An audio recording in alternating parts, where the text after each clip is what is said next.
Alors la recette que je vais vous présenter aujourd'hui, c'est tout simplement une panna cotta infusion de fraises sur lit, infusion de menthe pardon, sur lit de fraises.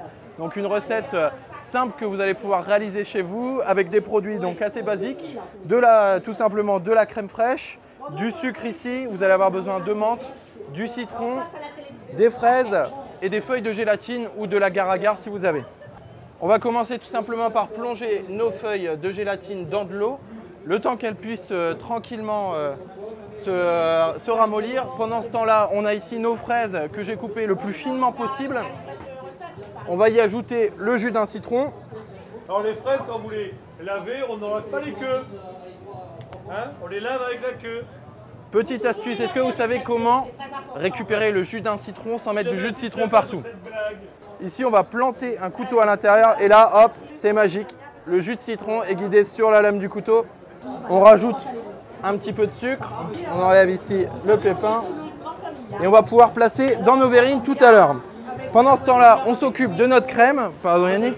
Alors, la crème, ici, on va prendre 500 g de crème. Un bon 500 g. On est généreux ici. Là, je mis 490 grammes. Qu'on va ajouter 75 g de sucre. Voilà, je suis à 70, 76, un tout petit peu trop. Et on va pouvoir y ajouter de la menthe. Donc la menthe, on va pouvoir être généreux et on va même pouvoir mettre les tiges. Il faut savoir que quand on fait une infusion comme ça, on peut utiliser les tiges, il n'y a pas de souci. Il y a énormément d'arômes dedans. Donc on va mettre 3. La menthe du jardin. Alors c'est de la menthe du jardin de Oisem, c'est pas la mienne en fait, c'est la menthe du jardin de quelqu'un on va dire. Alors on va laisser chauffer ça tranquillement. Pendant ce temps-là, on va pouvoir s'occuper de nos verrines. En fait, quand on fait une panna cotta, ce qu'il faut savoir, c'est qu'on va devoir la laisser gélifier quelques heures. Donc du coup, j'en ai fait tout à l'heure pour que vous puissiez déguster. Yannick, est-ce que tu sais d'où vient le mot panna cotta? Alors oui, d'où vient le mot panna cotta, Robin? Vous avez une petite idée? Mais non, tu ne sais pas d'où vient le mot panna cotta. Non, justement, je ne sais pas, j'essaie aidez-moi. Personne ne sait? Alors en fait, c'est tout simple, panna cotta, panna pour crème, cotta pour cuite. Donc en fait, c'est une recette à base de crème cuite.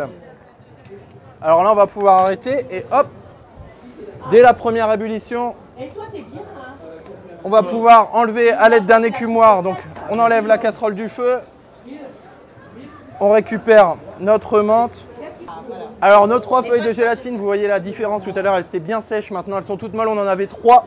On va pouvoir les mettre dans nos 500 g, on mélange.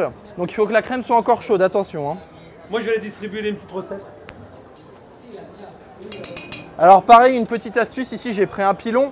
Tout simplement quand on va venir mettre notre panna cotta au-dessus des fraises, les fraises elles risquent de remonter sinon. Donc on va venir les écraser un petit peu pour faire une compotée de fraises et après pouvoir mettre notre panna cotta par-dessus.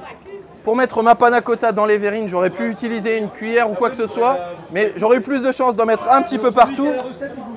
Du coup, j'utilise une pompe à sauce. Parce que Pépé a accusé le chef Jean-François Buche. Je dis bon, plus à frigo, ça se conserve à ranger dans des cartons. Alors là, c'est très difficile. Il faut une main gauche pour tenir la peau.